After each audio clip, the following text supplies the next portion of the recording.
కొంచెం చచ్చిపోండి మావయ్య గారు. చచ్చిపోనా? ఇప్పుడే చచ్చిపోండి. చచ్చిపోనన్నా. మీకు తెలియకుండానే మీ ప్రాణం పోయేలా చేస్తామండి.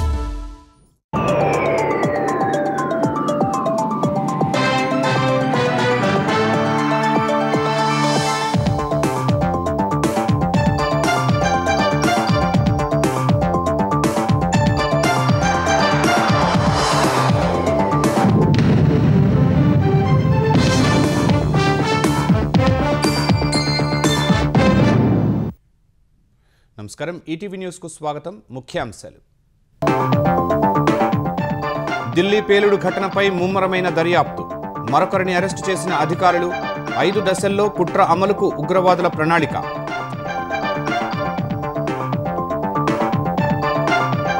హర్యానా అల్ఫలాహ్ యూనివర్సిటీలోని ఉగ్రకుట్రలకు ప్రణాళిక. దేశంలోని 4 ప్రాంతాల్లో ఒకేసారి దాడులకు యోచన.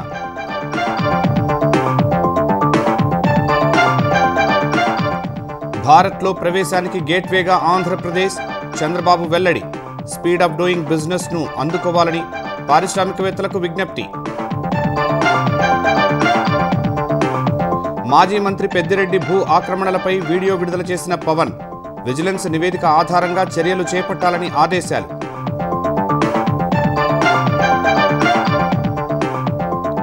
యుఎస్ భారత్ వ్యూహాత్మక భాగస్వామ్య సదస్సులో రేవంత్ పెట్టుబడుల వేట. తెలంగాణలో అవకాశాలు అందుకోవాలని సీఎం పిలుపు.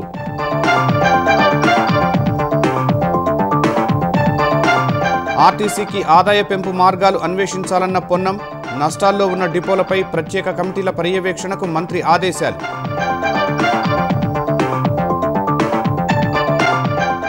అమెరికాలో ఎట్టకేలకు ముగిసిన 43 రోజుల షట్డౌన్. గాడిన పడుతున్న వ్యవస్థలు. అందరికీ వేతన చెల్లింపులకు మార్గం సుగమం.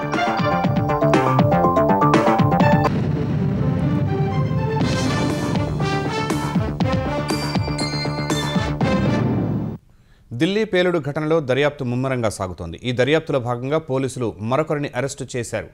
అతడు ఆత్మాహుతి చేసుకున్న ఉమర్ నబీ బావమర్ది ఫాహింగా నిర్ధారించారు. జమ్మూ కాశ్మీర్ నుంచి 10 మంది అనుమానితులను అరెస్టు చేసి ప్రశ్నిస్తున్నారు. అటు ఢిల్లీ పేలుడును సమర్థిస్తూ సోషల్ మీడియాలో పోస్టులు చేసిన వారిపై పలు రాష్ట్రాల పోలీసులు కఠిన చర్యలు తీసుకుంటున్నారు. ఎర్రకోట వద్ద ఉగ్రదాడి ఘటనలో మరొకరిని ఫరీదాబాద్ పోలీసులు అరెస్టు చేశారు. ఖాండ్వాలీలో అనుమానాస్పదంగా రెడ్ ఎకో స్పోర్ట్ కారును పార్క్ చేసిన ఫహీంను అదుపులోకి తీసుకున్నట్లు పోలీసులు తెలిపారు. ఈ ఫహీం ఎర్రకోట వద్ద దాడికి పాల్పడ్డ డాక్టర్ ఉమర్ నబీకి బావమరిది అని గుర్తించారు. ఈ కారుతోనే ఢిల్లీలో పేలుడుకు పాల్పడాలని తొలుత ఉమర్ భావించినట్లు దర్యాప్తు అధికారులు గుర్తించారు. అధికారులు వెతుకుతున్న బ్రెజా కారు చివరకు అల్ఫలా యూనివర్సిటీలోనే కనిపించింది. ఈ కేసులో ఇప్పటికే పోలీసులు అరెస్టు చేసిన లక్నోకు చెందిన మహిళా డాక్టర్ షాహీన్ పేరుపై నమోదై ఉన్నట్లు గుర్తించారు. అటు వైట్ కాలర్ ఉగ్రవాద మాడ్యూల్లో ఇప్పటి వరకు జమ్మూ కాశ్మీర్లోని వేర్వేరు ప్రదేశాల నుంచి ఒక ప్రభుత్వ ఉద్యోగి సహా 10 మందిని దర్యాప్తు బృందాలు అదుపులోకి తీసుకుని ప్రశ్నిస్తున్నాయి. అనంతనాగ్, పుల్వామా, కుల్గాం జిల్లాల్లో రాత్రి తనిఖీలు నిర్వహించి వారిని అదుపులోకి తీసుకున్నట్లు తెలుస్తోంది. ఈ 10 మందిలో కొందరు గడిచిన ఏడాది సమయంలో తుర్కీయకు వెళ్లి వచ్చినట్లు అధికారులు గుర్తించారు. ఢిల్లీ పేలుడు తర్వాత కశ్మీర్ లోయలో ఉగ్రవాద నెట్వర్క్ మూలాలను కనుగొనేందుకు ప్రయత్నిస్తున్న దర్యాప్తు అధికారులు ఈ కేసులో ఇప్పటి వరకు 200 మందికి పైగా అనుమానితులను ప్రశ్నించారు.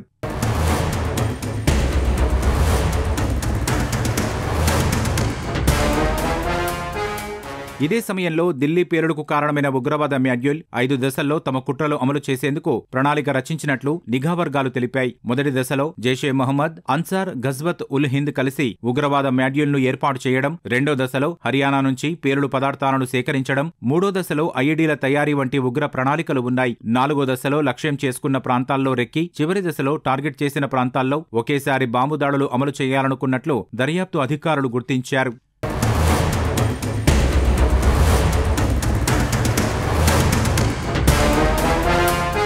అటు ఢిల్లీ పేలుడుపై అనుచిత సోషల్ మీడియా పోస్టులు పెట్టిన మరో 9 మందిని అసోంలో అరెస్టు చేశారు. ఇప్పటివరకు 15 మందిని అరెస్టు చేసినట్లు అసోం సీఎం హిమంత బిశ్వశర్మ తెలిపారు. అరెస్టు చేసిన వారికి బంగ్లాదేశ్ లేదా ఇతర దేశాలతో సంబంధాలు ఉన్నాయా అన్న కోణంలో దర్యాప్తు చేస్తున్నట్లు పోలీసులు తెలిపారు. మిగిలిన రాష్ట్రాల్లో ఢిల్లీ పేలుడు ఘటనను సమర్థిస్తూ పోస్టులు చేసినందుకు అరెస్టు చేసిన వారి సంఖ్య 35కు పెరిగింది. ఢిల్లీ పేలుడు ఘటన దర్యాప్తులో తీగ లాగే కొద్దీ డొంకంతా కదులుతోంది. ఈ కేసులో హర్యానాలోని అల్ఫలాహ్ యూనివర్సిటీ ఉగ్రకుట్రలకు ప్రధాన స్థావరంగా మారినట్లు దర్యాప్తు అధికారులు గుర్తించారు. ఇక్కడ ఉండే బాయ్స్ హాస్టల్లోని డాక్టర్ ముజమ్మిల్కు చెందిన 13వ నంబర్ గదిలోనే ఉగ్రదాడులకు ప్రణాళికలు చేసినట్లు తెలుస్తోంది. దేశంలోని 4 ప్రాంతాల్లో ఒకేసారి దాడులు చేయాలని వారు పక్కా ప్రణాళికలు చేసినట్లు గుర్తించారు. ఉగ్రకుట్రలకు కేంద్ర బిందువుగా మారిన హర్యానాలోని అల్-ఫలాహ్ యూనివర్సిటీలో విస్తృత తనిఖీలు చేసిన దర్యాప్తు అధికారులు ఇక్కడి మెడికల్ కాలేజీలోని బాయ్స్ హాస్టల్ ఉండే 17వ నంబరు భవనం ఉగ్ర కార్యకలాపాలకు కేంద్రంగా ఉన్నట్లు తెలుస్తోంది. ఇందులో ఇప్పటికే అరెస్టైన మరో డాక్టర్ ముజమ్మిల్కు చెందిన 13వ నంబరు గదిలోనే ఉగ్ర కుట్రలకు పథకరచన చేసినట్లు దర్యాప్తులో వెల్లడైంది. యూనివర్సిటీ ల్యాబ్ నుంచి కొన్ని రసాయనాలను ఉమర్, ముజమ్మిల్ సేకరించినట్లు తెలిసింది. ఈ గదిలో సోదాలు జరిపిన పోలీసులు కొన్ని కెమికల్స్, డిజిటల్ పరికరాలు, పెన్ డ్రైవ్లను స్వాధీనం చేసుకున్నారు. అటు ముజమ్మిల్ సహా ఉమర్కు చెందిన 4వ నంబరు గదిలో సోదాలు చేసిన అధికారులు 3 డైరీలను స్వాధీనం చేసుకున్నారు. ఈ డైరీలను పరిశీలించిన అధికారులు దేశంలోని 4 ప్రాంతాల్లో వరుస పేలుళ్లకు వారు ప్రణాళికలు చేసినట్లు గుర్తించారు. 4 నగరాల్లో 2 చొప్పున మొత్తం 8 మంది పేలుళ్లకు కుట్ర పన్నినట్లు తెలిపారు. ఈ 8 మందిలో ఉమర్, ముజమ్మిల్, డాక్టర్ ఆదిల్, డాక్టర్ షాహీన్ ఉన్నట్లు తెలిపారు. ఈ కుట్రను అమలు చేసే బాధ్యతను ప్రధానంగా ఉమర్కు అప్పగించినట్లు తెలిసింది. ఇందుకోసం నిందితులు దాదాపు 26 లక్షల వరకు నిధులు సేకరించి ఆ మొత్తాన్ని ఉమర్కు ఇచ్చినట్లు దర్యాప్తు వర్గాలు పేర్కొన్నాయి. 3 లక్షల రూపాయల విలువైన 20 క్వింటాళ్లకు పైగా ఎన్పీకే ఫెర్టిలైజర్ను గురుగ్రామ్, నూహ్ తదితర ప్రాంతాల నుంచి కొనుగోలు చేసినట్లు గుర్తించాయి. ఈ పదార్థాలను వినియోగించి వారు ఐఏడీ బాంబులను తయారు చేయాలని ప్లాన్ చేసినట్లు భావిస్తున్న అధికారులు ఈ కుట్రలను పోలీసులు భగ్నం చేశారని తెలిపారు.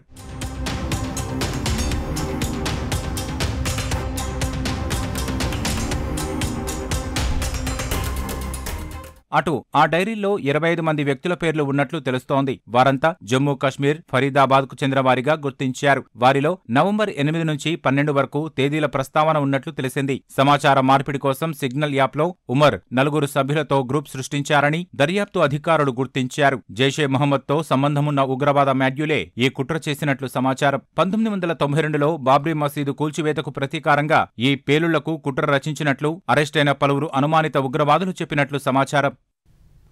ఉగ్రం మాడ్యూల్కు కేంద్ర బిందువుగా నిలిచిన అల్-ఫలాహ్ విశ్వవిద్యాలయానికి national assessment and accreditation council నాక్ షోకాజ్ నోటీసులు ఇచ్చింది. ఆ విద్యాసంస్థ వెబ్సైట్లో గుర్తింపుపై తప్పుడు సమాచారం ప్రచురించినందుకు ఈ నోటీసులు జారీ చేసింది. నాక్ గుర్తింపు లేనప్పటికీ అల్-ఫలాహ్ యూనివర్సిటీ తన వెబ్సైట్లో కళాశాలకు నాక్ గుర్తింపు ఉందని బహిరంగంగా ప్రదర్శించింది. ఇది పూర్తిగా తల్లిదండ్రులు, విద్యార్థులను తప్పుదారి పట్టించడమే అని నోటీసుల్లో పేర్కొంది. హర్యానా ఫరీదాబాద్ జిల్లా ధౌజ్ గ్రామంలో 76 ఎకరాల్లో అల్-ఫలాహ్ యూనివర్సిటీ విస్తరించి ఉంది. హర్యానా ప్రైవేటు యూనివర్సిటీల చట్టం కింద దీన్ని ఏర్పాటు చేశారు. 2013లో యూజీసీకి చెందిన నాక్ నుంచి ఏ గ్రేడ్ అందుకుందని జాతీయ మీడియా కథనాలు తెలిపాయి. తమది నాక్ గుర్తింపు పొందిన విద్యాసంస్థ అని యూనివర్సిటీ విడుదల చేసిన ప్రకటనలో కూడా యాజమాన్యం పేర్కొంది. ఈ పరిణామాల వేళ ఆ విశ్వవిద్యాలయానికి నాక్ నోటీసులు ఇచ్చింది. ఎర్రకోట వద్ద బాంబు పేలుడుతో ఉలిక్కిపడ్డ ఢిల్లీ ప్రజలను మరోసారి ఓ భారీ శబ్దం భయాందోళనకు గురిచేసింది. దేశ రాజధానిలో నెలకొన్న తాజా పరిస్థితుల్లో ఏ భారీ శబ్దం విన్నా సమీప ప్రజలు పరుగులు తీస్తున్నారు. ఈ ఉదయం మహిపాల్పూర్ ప్రాంతంలోని రాడిసన్ హోటల్ సమీపంలో పెద్ద శబ్దం వచ్చింది. అది విని స్థానికులు భయాందోళనకు గురయ్యారు. మరోసారి పేలుడు జరిగిందనే ఆందోళనతో పలువురు పరుగులు తీశారు. కొందరు పోలీసులకు సమాచారం కూడా ఇచ్చారు. వెంటనే అక్కడకు చేరుకున్న పోలీసులు అక్కడ ఎలాంటి పేలుడు ఆనవాళ్లు లేవని తేల్చారు. చుట్టుపక్కల విచారణ జరిపిన పోలీసులు ఢిల్లీ ట్రాన్స్పోర్ట్ కార్పొరేషన్కు చెందిన బస్సు టైర్ పేలటం వల్లే భారీ శబ్దం వచ్చినట్లు అధికారులు తేల్చారు. 2023 ఏడాది దేశంలో పేలుళ్లకు గుజరాత్ నుంచి అల్-ఖైదా పథకరచన చేసిన కుట్రకు సంబంధించి జాతీయ దర్యాప్తు సంస్థ మరోసారి ముమ్మర తనిఖీలు చేపట్టింది. గుజరాత్ ఉగ్ర కుట్రల కేసుకు సంబంధించి జాతీయ దర్యాప్తు సంస్థ ఎన్ఐఏ 5 రాష్ట్రాల్లోని 10 ప్రాంతాల్లో విస్తృత స్థాయి సోదాలు నిర్వహించింది. పశ్చిమ బెంగాల్, త్రిపుర, మేఘాలయ, హర్యానా, గుజరాత్ రాష్ట్రాల్లో అనుమానితులు, వారి సహచరులకు చెందిన నివాసాలు, కార్యాలయాల్లో ఎన్ఐఏ సోదాలు నిర్వహించింది. అనుమానితులు వినియోగిస్తున్న డిజిటల్ పరికరాలు, పలు పత్రాలను స్వాధీనం చేసుకుని ఫోరెన్సిక్ విశ్లేషణకు పంపారు. బంగ్లాదేశ్ నుంచి వచ్చిన అక్రమ వలసదారులు ఈ కుట్రలో భాగమైనట్లు 2023లో ఎన్ఐఏ గుర్తించింది. అల్-ఖైదాతో సంబంధం ఉన్న 4 బంగ్లాదేశీ అక్రమ వలసదారులు నకిలీ పత్రాలతో భారత్లోకి ప్రవేశించి పేలుళ్లకు కుట్ర చేసినట్టు తేల్చింది.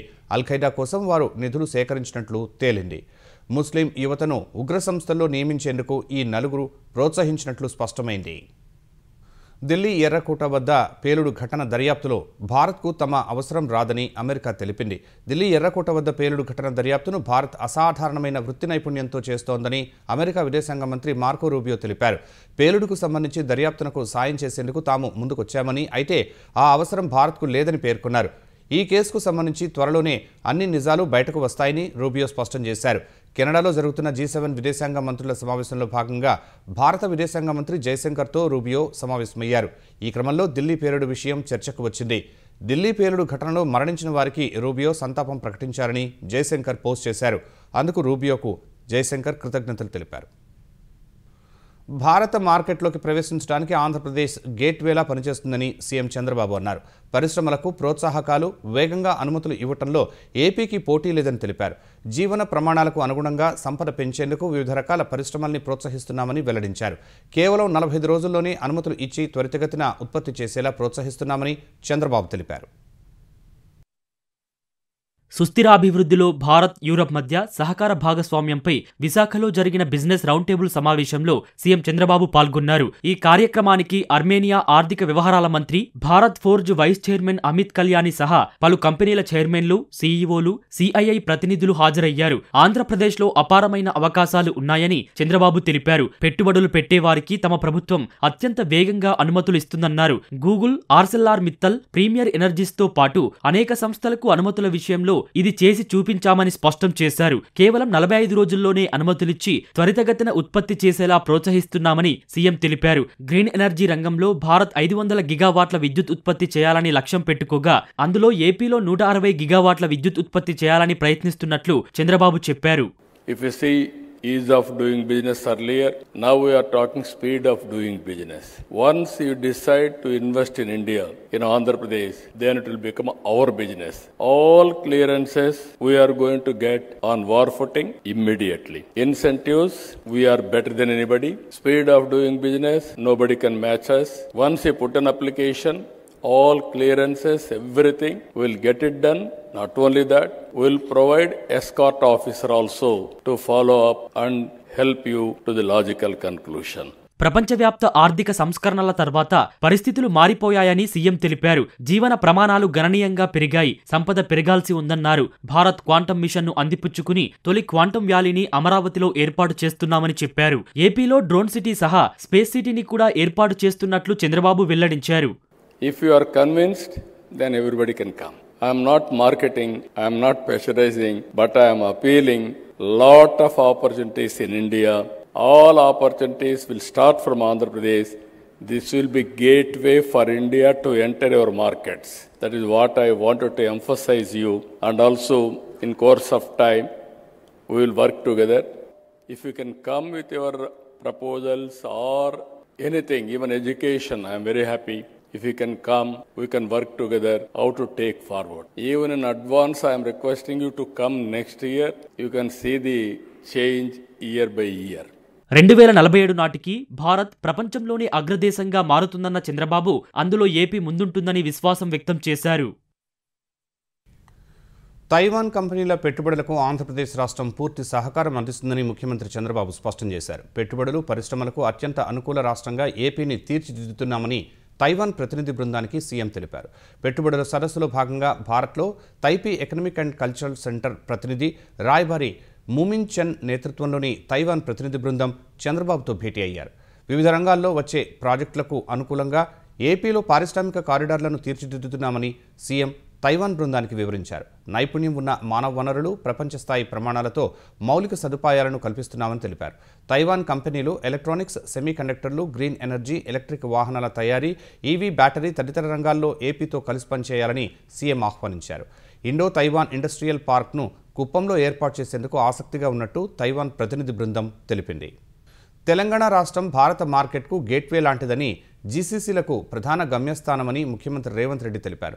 తెలంగాణలో పెట్టుబడులు పెట్టాలని ఢిల్లీలో జరిగిన అమెరికా భారత్ వ్యూహాత్మక భాగస్వామ్య ఫోరం సదస్సులో వివిధ మల్టీనేషనల్ కంపెనీల ప్రతినిధులను కోరారు. 2034 నాటికి తెలంగాణను ట్రిలియన్ ఆర్థిక వ్యవస్థగా, 2047 నాటికి 3 ట్రిలియన్ల ఆర్థిక వ్యవస్థగా తీర్చిదిద్దేందుకు కృషి చేస్తున్నామని తెలిపారు. హైదరాబాద్లో అద్భుతమైన వాతావరణం ఉందని, ప్రపంచ స్థాయి మౌలిక సదుపాయాలు ఉన్నాయని చెప్పారు. తమ ప్రభుత్వం మహిళల ఆర్థిక సాధికారత, విద్యా నైపుణ్యాలు, పట్టణాభివృద్ధి, హైదరాబాద్ను ప్రపంచ స్థాయి నగరంగా తీర్చిదిద్దేందుకు కృషి చేస్తోందని వెల్లడించారు. భారత్ ఫ్యూచర్ సిటీ, మూసీ నది పునరుజ్జీవం, ట్రిపుల్ ఆర్, రేడియల్ రోడ్లు, డ్రై పోర్ట్ తెలంగాణకు గేమ్ చేంజర్ ప్రాజెక్టులుగా సీఎం అభివర్ణించారు. డిసెంబర్ 8-9 తేదీల్లో హైదరాబాద్లో జరగబోయే తెలంగాణ రైజింగ్ గ్లోబల్ సమ్మిట్కు మల్టీనేషనల్ కంపెనీల ప్రతినిధులను రేవంత్ రెడ్డి ఆహ్వానించారు. సీఎం విజ్ఞప్తికి సిస్కో మాజీ CEO John Chamber, America Bharat వ్యూహాత్మక భాగస్వామ్య ఫోరం సీఈఓ అధ్యక్షుడు డాక్టర్ ముఖేష్ అఘీ సహా మిగతా ప్రతినిధులు సానుకూలంగా స్పందించారు. సీఎం రేవంత్ రెడ్డి దార్శనికత తెలంగాణ రైజింగ్ 2047లో ప్రస్ఫుటంగా కనిపిస్తోందని వారు ప్రశంసించారు. జూబ్లీహిల్స్ ఉప ఎన్నిక కౌంటింగ్కు అన్ని ఏర్పాట్లు పూర్తి చేసినట్లు జీహెచ్ఎంసీ కమిషనర్ ఆర్వి కర్ణన్ చెప్పారు. మొదట పోస్టల్ బ్యాలెట్లు లెక్కించాకే మిగతా ప్రక్రియ ప్రారంభం అవుతుందన్నారు. దాదాపు 407 పోలింగ్ స్టేషన్లు ఉన్నాయన్న ఆయన 10 రౌండ్లలో కౌంటింగ్ నిర్వహిస్తామని తెలిపారు. మొత్తం 58 మంది అభ్యర్థులు ఉన్నందున ప్రత్యేక అనుమతి తీసుకుని లెక్కింపునకు 42 టేబుళ్లు ఏర్పాటు చేసినట్లు కర్ణన్ వెల్లడించారు. కౌంటింగ్కు మొత్తం 186 మంది సిబ్బందిని కేటాయించామని పేర్కొన్నారు. ఫలితాలను ఎప్పటికప్పుడు ఈసీ వెబ్సైట్లో అప్లోడ్ చేస్తామని కర్ణన్ వివరించారు. జూబ్లీహిల్స్ ఉప ఎన్నిక సంబంధంగా మన కౌంటింగ్ రేపు మార్నింగ్ 8 o'clock స్టార్ట్ అవుతుంది. రేపు మార్నింగ్ 8 o'clock ఫస్ట్ పోస్టల్ బ్యాలెట్లు స్టార్ట్ చేస్తాం. దాని దాదాపుగా 407 పోలింగ్ స్టేషన్ ఉన్నాయి. 10 రౌండ్స్ చేస్తున్నాం. 42 టేబుల్స్ ఉన్నాయి. జనరల్ గా 14 టేబుల్స్ పెడతాము. స్పెషల్ పర్మిషన్ తీసుకొని 42 టేబుల్స్ పెట్టడం జరిగింది. బికాస్ క్యాండిడేట్స్ 59 క్యాండిడేట్స్ ఉన్నారు. సో టైం పడుతుందని చెప్పి 42 టేబుల్స్ ఇవ్వడం జరిగింది. 10 రౌండ్స్ మాక్సిమం చేయడం జరుగుతుంది. దీనిలో అతి ముఖ్యమైన అంశం కౌంటింగ్ అప్పుడు ఈసీఐ అబ్జర్వర్ ఉంటారు, ఈసీఐ టీం కూడా ఉంటారు. వారు కూడా ప్రతిదానికి చెక్ చేయడం జరుగుతుంది. 6 అనే ప్రధానంగా కౌంటింగ్ అని వారు ఆధ్వర్యంలో కౌంటింగ్ ప్రక్రియ చేయడం జరుగుతుంది. మాజీ మంత్రి పెద్దిరెడ్డి రామచంద్రారెడ్డి అటవీ భూముల ఆక్రమణలపై ఉప ముఖ్యమంత్రి పవన్ కళ్యాణ్ వీడియో విడుదల చేశారు. ఇటీవలే మంగళంపేట అటవీ ప్రాంతంలో పర్యటనకు వెళ్లిన పవన్ అక్కడ ఏరియల్ సర్వే నిర్వహించారు. ఆ సమయంలో తాను చిత్రీకరించిన వీడియోలను పవన్ సామాజిక మాధ్యమం ఎక్స్లో పోస్ట్ చేశారు. మంగళంపేట అటవీ భూముల్లో 76.74 ఎకరాల ఆక్రమణ జరిగిందని పవన్ తెలిపారు. రెవెన్యూ రికార్డులు కూడా తారుమారు చేశారని, వెబ్లాండ్ ఎంట్రీలు తప్పుగా ఉన్నట్టు పవన్ ఆరోపించారు. రక్షిత అటవీ ప్రాంతంలో పెద్దిరెడ్డి పూర్వీకుల భూమి ఎలా ఉంటుందని ప్రశ్నించారు. సర్వే నంబర్లు సబ్ డివిజన్ చేసి అటవీ భూముల్ని ఆక్రమించినట్లు విజిలెన్స్ నివేదికలో తేలిందన్నారు. విజిలెన్స్ నివేదిక ప్రకారం చర్యలు తీసుకోవాలని, అవసరమైతే న్యాయ నిపుణుల్ని సంప్రదించాలని అధికారుల్ని ఆదేశించారు. అటవీ భూమి ఆక్రమించిన వారి పేర్లను వెబ్సైట్లో ఉంచాలని, ఆక్రమణ వివరాలు, వాటిపై నమోదైన కేసుల ప్రస్తుత పరిస్థితి ఏమిటనేది కూడా పోస్ట్ చేయాలని సూచించారు. తప్పు చేసిన వారు ఎవరైనా మినహాయింపు లేకుండా చట్టపరమైన చర్యలు తీసుకోవాలన్నారు. భవిష్యత్తులో అవకతవకలను నిరోధించడానికి, పారదర్శకత పెంచడానికి అటవీ భూముల రికార్డులను డిజిటలైజ్ చేయాలని సూచించారు.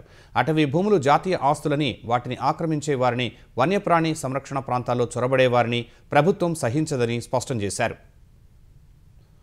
అటవీ ప్రాంతాల సమీప గ్రామాల్లోకి ఏనుగులు ప్రవేశించే అవకాశం ఉన్నప్పుడు ప్రజల్ని ముందస్తుగా హెచ్చరించే వ్యవస్థ వేగంగా ఏర్పాటు చేయాలని డిప్యూటీ సీఎం పవన్ కళ్యాణ్ అధికారుల్ని ఆదేశించారు.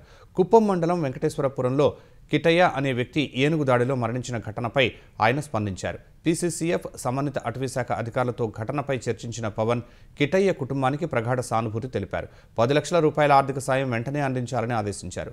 తమిళనాడు అటవీ ప్రాంతం నుంచి వచ్చిన ఏనుగు మూలంగా ఈ ఘటన జరిగిందని, గతంలో కూడా ఈ ఏనుగు మూలంగా మరణాలు సంభవించాయని అటవీశాఖ అధికారులు వివరించారు. ఏపీ అటవీ ప్రాంతంలోకి వస్తోందని తెలియగానే సమీప గ్రామాల వారికి తెలిపినట్టు అధికారులు వివరించారు. ముందస్తు హెచ్చరికలను మరింత విస్తృతం చేయాలని పవన్ సూచించారు. గ్రామాల వారి రైతులతో సోషల్ మీడియా గ్రూప్స్ ఏర్పాటు చేసి వాటికి సందేశాలు పంపించాలన్నారు. రెన్యూ పవర్ సంస్థ 82,000 కోట్ల భారీ పెట్టుబడితో ఆంధ్రప్రదేశ్లోకి తిరిగి అడుగుపెడుతోందని మంత్రి నారా లోకేష్ వెల్లడించారు. 5 ఏళ్ల తర్వాత మళ్లీ ఏపీలో రెన్యూ పవర్ పునరుత్పత్తి సంస్థ శక్తి రంగంలో భారీ ప్రాజెక్టులు నెలకొల్పనుందని తెలిపారు. సోలార్ ఇంగాట్, వాఫర్ తయారీ, green hydrogen and green molecules ఉత్పత్తి రంగాల్లో పూర్తి స్థాయి పెట్టుబడులు పెట్టడం గర్వంగా ఉందని లోకేష్ ఎక్స్లో పేర్కొన్నారు. ఏపీలో మళ్లీ పెట్టుబడులు పెడుతున్నందుకు రెన్యూ పవర్ సంస్థ ప్రతినిధులకు లోకేష్ సాదర స్వాగతం పలికారు. 2019లో నాటి సీఎం జగన్ నిర్వాకం వల్ల అనంతపురంలో 22,000 కోట్ల పెట్టుబడి పెట్టేందుకు వచ్చిన ఈ కంపెనీ తిరిగి వెళ్ళిపోయింది. పీపీఏల రద్దుతో పాటు పునః సమీక్ష చేపట్టిన వైసీపీ ప్రభుత్వ విధానాలను తీవ్రంగా విభేదించి వెళ్లిపోయిన రెన్యూ పవర్ ఇప్పుడు ఆంధ్రప్రదేశ్కు తిరిగి రానుంది. వైసీపీ నేత అంబటి రాంబాబుపై గుంటూరులోని పట్టాభిపురం పోలీస్ స్టేషన్లో కేసు నమోదైంది. తమ విధులకు ఆటంకం కలిగించి బెదిరింపులకు పాల్పడ్డారని అంబటి రాంబాబుతో పాటు వైసీపీ నేతలపై పలు సెక్షన్ల కింద పోలీసులు కేసు నమోదు చేశారు. ప్రభుత్వ వైద్య కళాశాలల ప్రైవేటీకరణపై నిన్న అంబటి రాంబాబు ఆధ్వర్యంలో ర్యాలీ చేపట్టారు. ర్యాలీకి అనుమతి లేదని డీఎస్పీ అరవింద్, సిఐ గంగా వెంకటేశ్వర్లు చెప్పినా అంబటి వినలేదు. ఈ క్రమంలో కంకరగుంట వంతెనపైకి వైసీపీ నేతలు వెళ్లనివ్వకుండా పోలీసులు బారికేడ్లను అడ్డుపెట్టారు. అంబటి అనుచరులతో బ్యారికేడ్లను బలవంతంగా నెట్టుకుని వంతెనపైకి వెళ్లేందుకు ప్రయత్నించారు. అడ్డుకున్న పోలీసులను నెట్టేశారు. సీఐ వెంకటేశ్వర్లు, డీఎస్పీ అరవింద్తో అంబటి రాంబాబు వాగ్వాదానికి దిగారు. లా అండ్ ఆర్డర్కు ఆటంకం కలిగిస్తున్నారని డీఎస్పీ చెబుతున్నా అంబటి కవ్వింపు చర్యలకు పాల్పడ్డారు. అడ్డుకున్న సీఐ, కానిస్టేబుల్ పైన దురుసుగా వ్యవహరించారు. గతంలోనూ ఇదే సీఐపై అంబటి జులుం ప్రదర్శించారు. MLC Chandragiri Yesuratnam, market yard మాజీ చైర్మన్ రాజనారాయణ ఈ ఆందోళనలో పాల్గొన్నారు. అనుమతులు లేకుండా ప్రదర్శన నిర్వహించి ట్రాఫిక్కు ఆటంకం కలిగించారని, ప్రజలకు అసౌకర్యం కలిగించారని అంబటితో వైసీపీ నేతలపై కేసు నమోదు చేసినట్లు సీఐ వెంకటేశ్వర్లు తెలిపారు. టీజీఎస్ ఆర్టీసీలో రెవెన్యూ పెంచుకోవటానికి ఉన్న అవకాశాలు అన్వేషించాలని రవాణా శాఖ మంత్రి పొన్నం ప్రభాకర్ స్పష్టం చేశారు. నష్టాల్లో ఉన్న ఆర్టీసీ డిపోలపై ప్రత్యేక కమిటీ ఏర్పాటు చేసి వాటిని లాభాల్లోకి తీసుకొచ్చేలా ప్రత్యేక కార్యాచరణ రూపొందించాలని సూచించారు. సచివాలయంలో ఆర్టీసీ ఉన్నతాధికారులతో మంత్రి పొన్నం సమీక్ష నిర్వహించారు. ఆరాంఘర్లో అధునాతన బస్సు టెర్మినల్ నిర్మాణం కోసం ఆర్టీసీ, పోలీసు శాఖల భూ బదలాయింపుపై త్వరితగతిన చర్చించాలని అధికారులను ఆదేశించారు. హైదరాబాద్లో కొత్త బస్సు డిపోలకు స్థల పరిశీలన చేసి ప్రభుత్వానికి నివేదిక ఇవ్వాలని ఆదేశాలు జారీ చేశారు. బస్సు ప్రమాదాలు తగ్గించేందుకు డ్రైవర్ మానిటరింగ్ సిస్టమ్ అమల్లోకి తీసుకురావాలని మంత్రి సూచించారు. పెరుగుతున్న ప్రయాణికులకు అనుగుణంగా బస్సులను పెంచుకునేలా యాక్షన్ ప్లాన్ సిద్ధం చేయాలని స్పష్టం చేశారు. నిర్మాణంలో ఉన్న బస్ స్టేషన్లను త్వరితగతిన పూర్తి చేయాలని అధికారులను మంత్రి పొన్నం ఆదేశించారు. హైదరాబాద్ శంషాబాద్ ఎయిర్పోర్ట్లో కస్టమ్స్ అధికారులు భారీగా హైడ్రోపోనిక్ గంజాయిని స్వాధీనం చేసుకున్నారు. బ్యాంకాక్ నుంచి వచ్చిన ప్రయాణికుడిపై అనుమానంతో అతని బ్యాగును తనిఖీ చేసిన అధికారులు అందులో 4.3 కిలోల హైడ్రోపోనిక్ గంజాయిని గుర్తించారు. నిందితుడిని అదుపులోకి తీసుకున్నారు. గంజాయి విలువ సుమారు 4 కోట్ల వరకు ఉంటుందని వెల్లడించారు. మరోవైపు విమానాశ్రయంలో సిఐఎస్ఎఫ్ పోలీసులు అబుదాబి నుంచి వచ్చిన 2 ప్రయాణికుల వద్ద భారీగా ఎలక్ట్రానిక్ పరికరాలను గుర్తించారు. వాటిలో ఐఫోన్లు, యాపిల్ వాచ్లు, ఐవాచ్లు, డ్రోన్లు, శాంసంగ్ ఫన్, గూగుల్ పిక్సెల్ సహా ఇతర వస్తువులు ఉన్నాయి. వాటి విలువ 71,71,000 ఉంటుందని అంచనా వేశారు. అనంతరం 2 ప్రయాణికుల్ని కస్టమ్స్ అధికారులకు అప్పగించారు. అమెరికా చరిత్రలో సుదీర్ఘకాలం కొనసాగిన ప్రభుత్వ మూసివేతకు అధ్యక్షుడు డొనాల్డ్ ట్రంప్ ముగింపు పలికారు. షట్డౌన్ను ముగించే బిల్లుపై ట్రంప్ సంతకం చేశారు. ఫలితంగా జనవరి 30 వరకు నిధుల కేటాయింపులకు అడ్డంకులు తొలగనున్నాయి. దోపిడీకి ఎప్పటికీ లొంగబోమనే స్పష్టమైన సందేశాన్ని తమ ప్రభుత్వం పంపుతోందని సంతకానికి ముందు శ్వేతసౌధంలో ట్రంప్ వ్యాఖ్యానించారు. ఈ సందర్భంగా రిపబ్లికన్లు చప్పట్లతో ట్రంప్ నిర్ణయాన్ని ప్రశంసించారు. అంతకుముందు షట్డౌన్ ముగింపు బిల్లును 222-209 ఓట్ల తేడాతో అమెరికా కాంగ్రెస్ ఆమోదించింది. ఆ బిల్లును అధ్యక్షుడు ట్రంప్నకు పంపగా ఆయన సంతకం చేశారు. అమెరికా చరిత్రలోనే సుదీర్ఘకాలంగా 43 రోజులు కొనసాగిన షట్డౌన్ కారణంగా చాలా ప్రభుత్వ విభాగాలకు నిధుల కేటాయింపు జరగనందున ప్రజలు తీవ్ర ఇబ్బందులు పడ్డారు. ఫెడరల్ ప్రభుత్వ ఉద్యోగులకు జీతాలు అందక ఆర్థిక ఒత్తిడి ఎదుర్కొన్నారు. వారందరికీ ఇవాల్టి నుంచే జీతాలు చెల్లించనున్నట్టు తెలుస్తోంది. వేలాది విమాన సర్వీసులు రద్దవగా ప్రయాణికులు విమానాశ్రయాల్లోనే చిక్కుకుని ఇబ్బందులు పడ్డారు. H-1B వీసా విధానాలను అమెరికా అధ్యక్షుడు డొనాల్డ్ ట్రంప్ స్వరం మార్చిన వేళ ఆ దేశ ఆర్థిక మంత్రి స్కాట్ బెసెంట్ కీలక వ్యాఖ్యలు చేశారు. విదేశీయులతో అమెరికన్లకు శిక్షణ ఇప్పించి తర్వాత స్వదేశానికి పంపడమే H-1B వీసా ముఖ్య ఉద్దేశమని వెల్లడించారు. విదేశీ కార్మికులపై దీర్ఘకాలికంగా ఆధారపడకుండా అమెరికన్లలో నైపుణ్యాలు పెంపొందించేందుకే కొత్త వీసా విధానాలను తీసుకువచ్చినట్లు తెలిపారు. అమెరికాలో తయారీ రంగాన్ని పునరుద్ధరించేందుకు నాలెడ్జ్ ట్రాన్స్ఫర్ కోసం చేస్తున్న ప్రయత్నంలో భాగమని అభివర్ణించారు. అమెరికాలో మరిన్ని సెమీకండక్టర్ పరిశ్రమలను ఏర్పాటు చేస్తామన్న బెసెంట్ అందులో నైపుణ్యం కలిగిన అమెరికన్లతో ఉద్యోగాలు భర్తీ చేస్తామన్నారు. అమెరికా కార్మికులకు తాత్కాలిక శిక్షణ ఇవ్వటానికి విదేశీ శ్రామిక శక్తిని రప్పించడమే అధ్యక్షుడి ఉద్దేశమని భావిస్తున్నట్టు చెప్పారు. శిక్షణ ఇప్పించిన తర్వాత విదేశీయులను సొంత దేశాలకు పంపి వారి స్థానాల్లో అమెరికన్లు బాధ్యత స్వీకరిస్తారని బెసెంట్ పేర్కొన్నారు. పాకిస్తాన్ ఆర్మీ చీఫ్ అసీం మునీర్కు అపరిమిత అధికారాలు ఇచ్చే రాజ్యాంగ సవరణకు ఆ దేశ పార్లమెంటు ఆమోదం తెలిపింది. 27వ రాజ్యాంగ సవరణ బిల్లుకు పార్లమెంటు దిగువ సభ 3/2 మించిన మెజార్టీతో ఆమోదించింది. కొన్ని రోజుల క్రితమే ఈ బిల్లుకు ఎగువ సభ ఆమోదం తెలిపింది. పార్లమెంటు ఆమోదించిన సవరణ బిల్లుపై పాక్ అధ్యక్షుడు సంతకం చేయగానే ప్రస్తుతం ఆర్మీ చీఫ్గా ఉన్న Asim Munir chief of defence ఫోర్సెస్గా బాధ్యతలు చేపట్టనున్నారు. ఈ పదవితో ఆయనకు జీవితకాల రక్షణ లభించనుంది. అసీం మునీర్కు అపరిమిత అధికారాలు ఇస్తూ పార్లమెంటు ఆమోదం తెలపడంపై పాక్ ప్రధాని షహబాజ్ షరీఫ్ హర్షం వ్యక్తం చేశారు. ఇది జాతీయ ఐక్యతకు కీలక ముందడుగని అభివర్ణించారు. వైమానిక, నావికా దళాల గౌరవార్థం ఈ నిర్ణయం తీసుకున్నట్లు తెలిపారు. మరోవైపు 27వ రాజ్యాంగ సవరణ బిల్లులో భాగంగా రాజ్యాంగ కేసులను నిర్వహించడానికి ఫెడరల్ కాన్స్టిట్యూషనల్ కోర్టు FCC ఏర్పాటుకు పార్లమెంట్ ఆమోదం తెలిపింది. FCC ఏర్పాటుతో పాక్ సుప్రీంకోర్టు పాత్ర తగ్గనుంది. అటు 27వ రాజ్యాంగ సవరణ బిల్లును వ్యతిరేకించిన మాజీ ప్రధాని ఇమ్రాన్ ఖాన్కు చెందిన పాకిస్తాన్ తెహ్రీకే ఇన్సాఫ్ ఇతర ప్రతిపక్షాలు ఓటింగ్ సమయంలో వాకౌట్ చేశాయి. బంగారం, వెండి ధరలు మరోసారి పెరుగుతున్నాయి. బంగారం మరోసారి 1,30,000 రూపాయల మార్కును తాడింది. 10 గ్రాముల 24 క్యారెట్ల బంగారం 1,31,000 రూపాయలకు చేరింది. పక్షం రోజుల క్రితం 1,22,000 దిగువకు పడిపోయిన బంగారం మళ్లీ క్రమంగా పెరుగుతూ వస్తోంది. 22 క్యారెట్ల బంగారం ధర 1,20,000 రూపాయలకు పెరిగింది. వెండి కిలో ధర 1,69,000 రూపాయలకు చేరింది. వెండి సైతం 1,48,000కు పడిపోయిన మళ్లీ 2 వారాల్లోనే 21,000 రూపాయలు పెరిగింది. ప్రపంచంలోని పలు దేశాల మధ్య ఉన్న అనిశ్చితి క్రమంగా సద్దుమణుగుతున్నందున బంగారు, వెండి ధరలు దిగివస్తాయని నిపుణులు అంచనా వేశారు. ఆ మేరకు గత నెల తగ్గుతూ వచ్చాయి. మళ్లీ వారం రోజుల నుంచి క్రమంగా పెరుగుతున్నాయి. ఢిల్లీ పేలుడు ఘటనపై ముమ్మరమైన దర్యాప్తు. మరొకరిని అరెస్టు చేసిన అధికారులు. 5 దశల్లో కుట్ర అమలుకు ఉగ్రవాదుల ప్రణాళిక.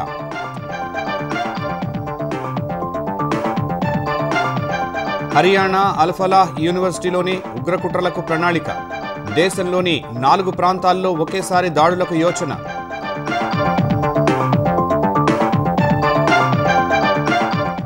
భారత్లో ప్రవేశానికి గేట్వేగా ఆంధ్రప్రదేశ్.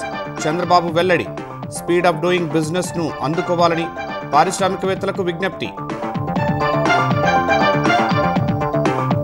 మాజీ మంత్రి పెద్దిరెడ్డి భూ ఆక్రమణలపై వీడియో విడుదల చేసిన పవన్. విజిలెన్స్ నివేదిక ఆధారంగా చర్యలు చేపట్టాలని ఆదేశాలు.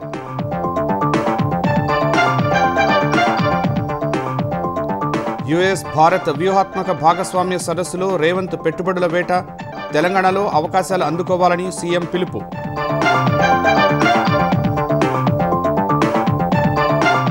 ఆర్టీసీకి ఆదాయ పెంపు మార్గాలు అన్వేషించాలన్న పొన్నం. నష్టాల్లో ఉన్న డిపోలపై ప్రత్యేక కమిటీల పర్యవేక్షణకు మంత్రి ఆదేశాలు.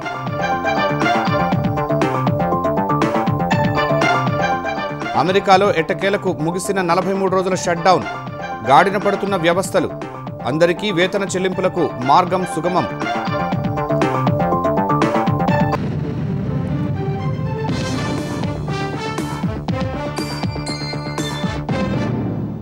ఈటీవీ న్యూస్ సమాప్తం. నమస్కారం.